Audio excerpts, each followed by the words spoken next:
नमस्कार, मेरा नाम है डॉक्टर पुरु धवन और आज इस वीडियो में हम बात करने वाले हैं वो है किडनी बायोप्सी के बारे में। किडनी बायोप्सी को लेके पेशेंट के माइंड में बहुत सारे डाउट होते हैं, करवाएं या ना करवाएं, करवाने से क्या पता लगेगा, इसके क्या फायदे हैं, क्या नुकसान है। ये बहुत सारी चीज़ें माइंड में चल रही होती हैं, तो उन्हीं को आज हम फिगर आउट करने की कोशिश करेंगे, उन्हीं को सिंप्लीफाई तरीके से समझने की कोशिश करेंगे, जिससे आप अपना मन बना सके किसी भी चीज़ के लिए। तो शुरुआत करते हैं कि किडनी बायोप्सी क्यों करवाई जाती है। तो अपने जिस कमरे में आप बैठे हो ना, उसके चारों तरफ देखो। अगर मैं ये कहूँ कि ये कमरा काला है, हर जगह कालक बिछी हुई है, तो आप क्या सोचोगे? यहाँ क्या हुआ था? सोच के देखो। आपको लगेगा कि यहाँ पर कभी आग लगी होगी। अब दूसरा एग्जांपल लेता हूँ। मान लो कि आपके कमरे में शीशे टूटे हुए हैं, खिड़कियाँ खुली हुई हैं और चारों तरफ मिट्टी ही मिट्टी है। उस कमरे को देखकर आपके माइंड में क्या आएगा? आंधी आई होगी, राइट? तो आपने इवेंट होने की बात जज किया। तो इसी तरह से हम बायोप्सी करते हैं। जब हम किडनी का एक छोटा सा सैंपल लेते हैं, माइक्रोस्कोप के नीचे देखते हैं, तो उसमें किस टाइप का नुकसान हुआ है, किस टाइप का नुकसान हुआ है, उसको देख के आइडिया लगा लेते हैं कि क्या हुआ होगा। इसलिए किडनी बायोप्सी जरूरी होती है। इससे हमें पता ये लगता है। अब इसके फायदे क्या हैं? मान लो कि आपकी उम्र कम है, 18 साल, 24 साल, 18 से 24 के बीच में मान लो। अब 18 और 24 की जो एज है, तो ये बहुत यंग एज होती है। इसमें ना बीपी होता है, ना शुगर होता है, बट किडनी खराब होती हुई हमें देखने को मिल जाती है। अब डॉक्टर के पास आप जाते हो, डॉक्टर को कहते हो कि डॉक्टर साहब मेरी किडनी खराब हो रही है, मेरा क्रिएटिनिन बढ़ रहा है, मेरा यूरिया बढ़ रहा है, बताओ मेरा कारण क्या है। डॉक्टर चेक करता है, बीपी शुगर तो है नहीं। तो 80% जो किडनी फेल होने के कारण है वो तो है ही नहीं। अब क्या कारण हो सकता है, यहाँ पर ये दिक्कत होनी शुरू हो जाती है। पेशेंट के साथ क्या गलत हुआ। तो ऐसे केसेस जहां पर हमें कॉज ना पता हो, कारण ना पता हो, बैक हिस्ट्री ना हो, वहां पर बायोप्सी का रोल बहुत ज्यादा बढ़ जाता है, और खासकर उन पेशेंट के अंदर जिनकी उम्र कम है। इससे फायदा क्या होता है कि हमें मेडिसिन सेट करने में आसानी होती है।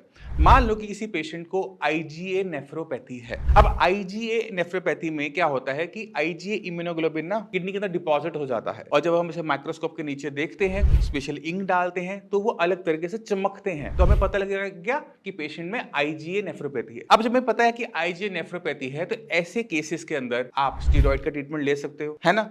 बट स्टेरॉइड कोई मिठाई तो है नहीं कि हर कोई खा ले। स्टेरॉइड को रखने के लिए कंफर्मेशन चाहिए होती है कि पेशेंट को स्टेरॉइड की जरूरत है, इसीलिए बायोप्सी जरूरी है मेडिसिन को सेट करने के लिए कुछ स्पेशल केसेस के अंदर। ये आपको अब समझ में आना शुरू हो गया होगा। अब हम चलते हैं कि हम बायोप्सी के अंदर किस किस तरह से फिगर आउट करते हैं चीजों के बारे में। पूरी बायोप्सी के अंदर नहीं जाएंगे, जिन्होंने बायोप्सी करवा रखी है उनके लिए ये पार्ट अच्छा रहेगा। तो शुरुआत करते हैं सबसे कॉमन फाइंडिंग से कि जब हम किसी की बायोप्सी करवाते हैं और सबसे कॉमन फाइंडिंग हमें क्या देखने को मिलती है, और वो है एफएसजीएस, फोकल सेगमेंटल ग्लोमेरुलोस्क्लेरोसिस, यानी किडनी के अंदर चीज स्क्लेरोज हो रही है। अब ये क्यों होती है एफएसजीएस? ये उन पेशेंट में देखने को मिलता है जिनकी किडनी बीपी से खराब हो रही है। बीपी पहले कभी बढ़ा, किडनी को नुकसान हुआ, अब बीपी तो ठीक है, बट किडनी के अंदर जो डैमेज है ना, वो बीपी से इनिशिएट हो गया था। अब जब किडनी के अंदर थोड़ा सा डैमेज हो जाता है ना, चाहे बीपी आपका ठीक हो भी जाए, तो भी वो डैमेज है वो बढ़ता चला जाता है, क्योंकि सीकेडी जो भी है वो सेल्फ प्रोग्रेसिव डिसऑर्डर है, यानी अपने आप बढ़ने वाली बीमारी। किडनी को 5% नुकसान हुआ, कोई बात नहीं, आपका क्रिएटिनिन लेवल नहीं बढ़ेगा, बट वो 5% का जो नुकसान है धीरे धीरे धीरे धीरे 30% तक पहुंचेगा। 30% तक भी काफी हद तक क्रिएटिनिन नहीं बढ़ता, बट जैसे वो 30% को क्रॉस करता है कि किडनी को 30% नुकसान हो गया, उसको क्रॉस करता है, तो क्रिएटिनिन की वैल्यूज बढ़नी शुरू हो जाती है, और वहां जाकर आपको पता लगता है कि किडनी के साथ कुछ ना कुछ गलत हो रहा है। तो सबसे बड़ी दिक्कत क्या है कि क्रिएटिनिन के वैल्यूज 30% किडनी डैमेज के बाद ही पता लगते हैं। तो अगर आपने बायोप्सी करवाई है 1.3 पे, तो आप देखेंगे 30-35% के आसपास किडनी के अंदर पार्ट स्क्लेरोस्ड या डैमेज या कुछ इस तरह से डेफिनेशन डली हुई होगी। तो ये तो बात होगी एफएसजीएस की। जिनको एफएसजीएस के बारे में और डीप जानना है, तो एफएसजीएस टॉपिक के ऊपर मैं एक टॉपिक वीडियो बना चुका हूं, आप वहां पर जाकर उसे पूरा क्लियर कर सकते हैं कि एफएसजीएस किस तरह से किडनी को नुकसान पहुंचाता है। अब चलते हैं दूसरे सबसे कॉमन फाइंडिंग के अंदर, जो कि हमें बायोप्सी रिपोर्ट में देखने को मिलता है, वो है एमसीडी, यानी मिनिमल चेंज डिजीज। अगर किसी पेशेंट में प्रोटीन लीक हो रहा है और किडनी के अंदर जब हम बायोप्सी करते हैं, अब जब माइक्रोस्कोप के नीचे देखा कुछ नहीं मिल रहा और प्रोटीन लीक हो रहा है, तो वहां पे डॉक्टर को समझ में आ जाता है कि कुछ ऐसा है जो मिनिमम है, जिसके बदलाव की वजह से प्रोटीन आ रहा है, बट वो माइक्रोस्कोप में नहीं है। तो इसको हम क्या कहते हैं, मिनिमल चेंज डिजीज, यानी इतना छोटा नुकसान है कि हम उसे देख नहीं पा रहे, उसे समझ नहीं पा रहे, बट दिक्कत चल रही है, तो उसे हम एमसीडी कहते हैं। ये नॉर्मली देखने को मिल जाता है, सेकंड कॉमन फाइंडिंग होती है जो कि हमें किडनी बायोप्सी में देखने को मिलती है। अब चलते हैं इसके बाद, वह है आईजीए नेफ्रोपैथी।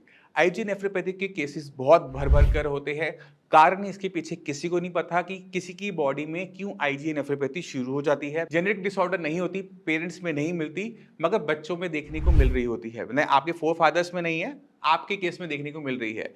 तो ये जो बीमारी है ना, वो अननोन एटियोलॉजी, यानी जिसका कारण स्पेसिफिक नहीं है कि किस वजह से आपकी बॉडी में आई, ये वो बीमारियों में से एक होती है। इसमें क्या होता है कि बॉडी के अंदर ना इम्यूनिटी होती है, आप ये सब जानते होंगे। अब इम्यूनिटी का एक हिस्सा होता है जिसे हम कहते हैं आईजीए इम्यूनोग्लोबिन। ये प्रोटेक्शन देता है इन्फेक्शन से, वायरस से, बैक्टीरिया से, जब हम हर किसी की बॉडी में होता है। मगर अगर यही सेना, यही इम्यूनिटी आपकी किडनी को अटैक करना शुरू कर दे तो क्या होगा? तो यही होता है आईजीए नेफ्रोपैथी के अंदर कि आपकी इम्यूनिटी जो पहले वायरस से लड़ने के लिए बनाई गई है, बैक्टीरिया से लड़ने के लिए बनाई गई है, अगर वो बॉडी को ही वायरस और बैक्टीरिया मान ले और उस पर अटैक शुरू कर दे, तो उसे हम आईजीए नेफ्रोपैथी कहते हैं। अब अगर आईजीए ने नुकसान पहुंचाना है किडनी को, तो उसको क्या करना पड़ता है? उसे किडनी की बेसमेंट मेम्ब्रेन पे जाके चिपकना पड़ता है, जैसे वो वायरस के साथ करता है, बैक्टीरिया के साथ करता है, कि वो उसके साथ चिपक जाता है और उसको मार देता है। अब वो क्या कर रहा है? अब आईजी नेफ्रोपैथी में क्या हो रहा है कि आईजी इम्यूनोग्लोबिन बेसमेंट मेम्ब्रेन में चिपक जाता है, बैक्टीरिया और वायरस फॉरेन बॉडी समझकर, और उसे मारना शुरू करता है और उसमें पैदा करता है इन्फ्लेमेशन, सूजन। और क्या होता है कि किडनी की जो मेम्ब्रेन है वो खराब होनी शुरू हो जाती है, बेसमेंट मेम्ब्रेन खराब होनी शुरू हो जाती है, नेफ्रॉन्स खराब होने शुरू हो जाते हैं। जैसे जैसे नेफ्रॉन्स डैमेज होंगे, वैसे वैसे क्रिएटिनिन के लेवल, यूरिया के लेवल बढ़ने शुरू हो जाते हैं। तो ये दिक्कतें होती हैं और ये फाइंडिंग्स मेन फाइंडिंग्स हैं, हमें देखने को मिलती है। इसके बाद हम लूपस नेफ्राइटिस के बारे में भी बात कर सकते हैं और बीमारियों के बारे में भी बात कर सकते हैं, मगर ये मेजर फाइंडिंग्स हैं। अब आप सबको समझ में आ गया होगा कि बायोप्सी का रोल क्या है बीमारी को आइडेंटिफाई करने में और मेडिसिन को प्लेस करने में, कि हम एक सही डायरेक्शन में मूव कर सकें, पेशेंट को बेस्ट टू बेस्ट केयर दे सके। कोई भी सीकेडी की बीमारी फुली क्योर नहीं होती, पूरी ठीक नहीं होती, उसे काफी हद तक मैनेज किया जाता है। जैसे डायबिटीज है, किसी को डायबिटीज हो जाए तो क्या कहा जाता है कि ये बीमारी ठीक तो नहीं होगी, बट इसको हम मैनेज कर देंगे। इसी तरह से जो सीकेडी है वो मैनेजेबल डिसऑर्डर्स में आता है, नॉन क्योरेबल डिसऑर्डर में आता है। ये फुली क्योर नहीं हो सकता। अगर किडनी लेवल आपका मान लो कि 12 था, वो 1 भी आ जाएगा ना, तो भी आप सीकेडी के पेशेंट रह जाते हो, क्योंकि किडनी के अंदर थोड़ा बहुत डैमेज रह जाता है और वो डैमेज धीरे धीरे उम्र के साथ बढ़ता है, और जैसे जैसे वो बढ़ता है तो आगे चलकर फिर किडनी को डैमेज पूरा करके रहता है। तो अच्छा ये होता है कि जितना हो सके अपने आप को बीपी शुगर से बचाओ, क्योंकि अगर बीपी शुगर है तो 80% केसेस तो यहीं से ओरिजिनेट हो रहे हैं, तो चांसेस तो 80% ऐसे ही खत्म हो गए। तो ये बहुत जरूरी है, बहुत जरूरी अंडरस्टैंडिंग है, जो हर किसी को, ना सिर्फ किडनी फेलियर पेशेंट को, बाकी सब किसी को पता होना चाहिए, जिससे वो अपनी बॉडी को, अपनी किडनी को प्रोटेक्ट कर सके और सीकेडी बीमारी से होने से पहले ही बच सके। मैं उम्मीद करता हूं इस वीडियो से किडनी बायोप्सी के बारे में आप गहराई से समझ गए होंगे, क्यों जरूरी है, कि कमरा काला तो आग लगी होगी, मिट्टी ज्यादा तो आंधी आई होगी, तो टाइप ऑफ डैमेज से उसका कारण पता लग जाता है और क्या क्या हमें फाइंडिंग देखने को मिलती है बायोप्सी के अंदर। फिर भी कोई डाउट है, कुछ भी पूछना चाहते हो, मैं अवेलेबल हूं और हमारी पूरी टीम अवेलेबल है, मुझसे भी आकर मिल सकते हो। अब इसी के साथ मैं चलने की आगे चाहूंगा। मिलते हैं अगली वीडियो में, तब तक के लिए नमस्कार।